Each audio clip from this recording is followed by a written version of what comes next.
When you met, when did you realize that you were going to be a duo?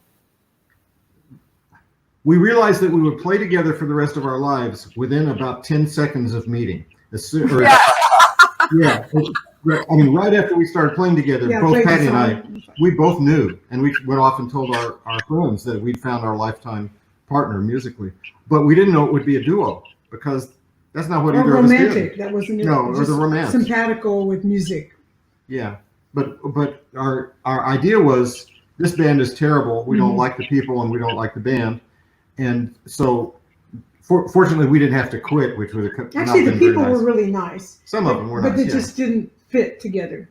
Anyway, it wasn't going to work out, and we knew it. Fortunately, the band died before we quit, and so now that there's no band, we figured, okay, let's start calling musicians. Let's put together a band. We want to play together.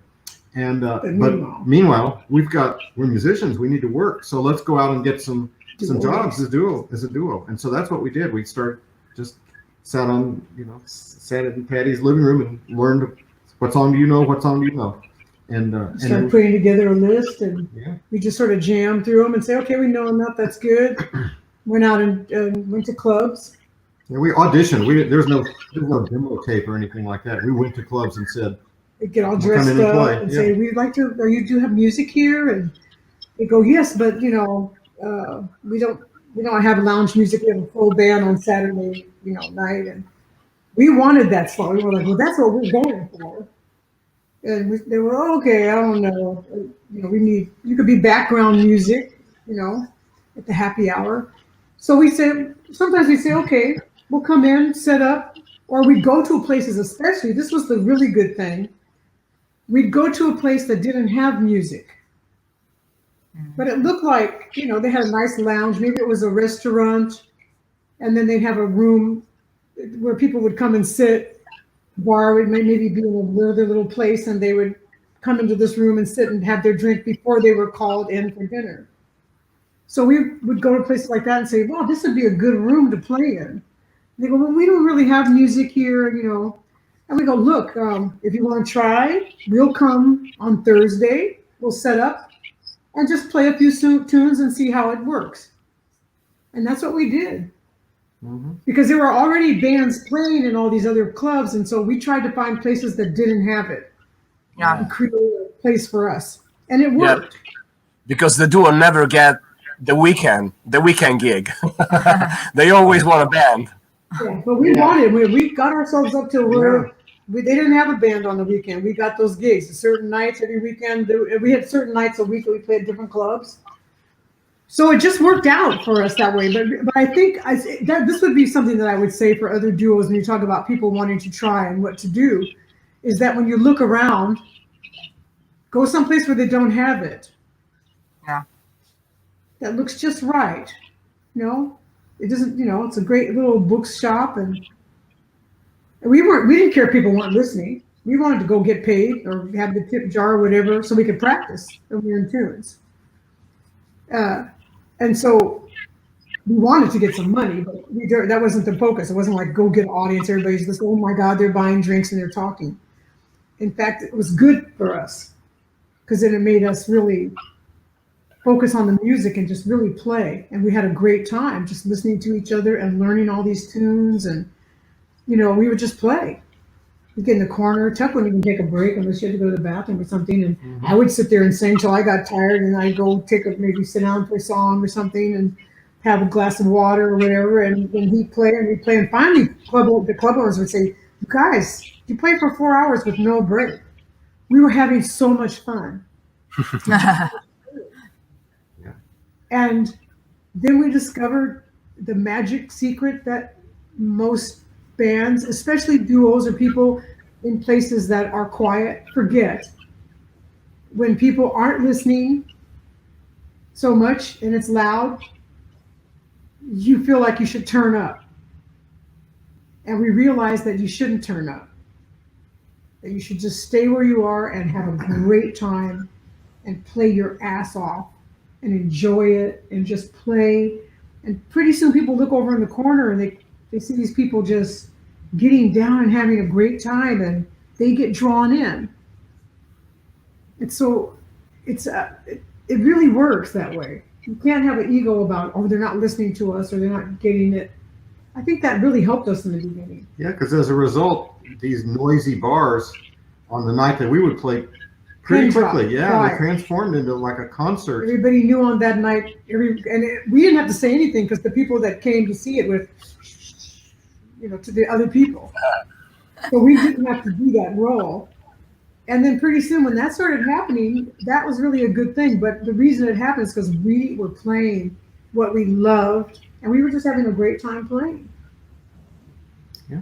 And just in this little corner of a place and just trying to, just making magic, not purposely, but magic was getting made. And so that was really it for us. I think that was, we didn't, in those days, because we were good. I mean, we didn't think we were good enough. That's why we didn't make a record for 10 years. And in the beginning, we did have some stuff to do because Tuck was still playing with the pick and tried to do some finger and sort of going through that moment and then deciding to really put down the pick and had to go back to the drawing board after playing a certain way all these years and create a new style. Yeah, you could see the potential. When we were first together, you could see the potential, the fact that we were improvising, the fact that we were relating with each other. And some of the songs we do now were ones we did at the very beginning. So you could see what it could become, and there was enough there to attract people, but we knew how much we had to work. We were learning and growing. Yeah, especially to make a record deal because why would a record company be interested in this? Well, they were, though. In those days, that everybody, band would have a rehearsal one week and get together the next week and be thinking about the record deal the next week. And so we were better than we knew we were. We knew it was good. We knew it had something, but we knew we both had a lot to do. And then some friends would say, "Oh, that's really cool, but Tuck, why don't you just get a bass player?" All our friends said that. You guys, this sounds great. It's a good idea, but you could, I played drums. I could come in. We could do some stuff, and that here again was another thing that was. I tell every person that wants to be a duo, we didn't listen because we loved what we did, and if you really find something that you love and you want to get good at it, then that's what you do. Right. I mean, Tuck did. A really person he trusted and loved said, "Tuck, I've been a classical player. Here's the reality. You're never going to make it. You got to do this, this, and this, just some basic classical stuff for fingers, right?" So he's really dear. And Tuck said, "Okay, cool." And he did that. And, but really for the thing of, well, you can't do it. You need to have a band. You need to be realistic. There's nobody like you on the radio. What was that? The wind's really blowing out here. You just need to be realistic about it. And we just were realistic. We said, no, this is good. We know this is good and we love it. So we started getting calls or, inquiries from record companies probably about a year in. Yeah. How long it took? Record companies calling saying, oh, we want to talk to you guys. Or, Concord Jazz called, the president of the record company called personally. I want you kids, but we put a band behind you and we get this thing and we got it, you can be the next, da, da, da. And we were very polite and said, oh, we're honored that you would listen and have heard about us even. But we really, it's not ready yet. And so we would and I think people at first maybe thought we were arrogant or something or just weirdos. Our friends thought we were crazy. What do you mean they offer you a record deal and you didn't take it? But it wasn't good enough. And before you, the idea of the duo was just two good musicians together, but not like you did. So probably people were like, "What was that? It's not gonna happen." But you made it happen. There were a lot of vocal duos, like two people, where one or two of them played an instrument and they both sang. And most of the magic would have to do with the vocal interaction. And there were some people like that who were wonderful. But it was obvious that wasn't going to happen with us.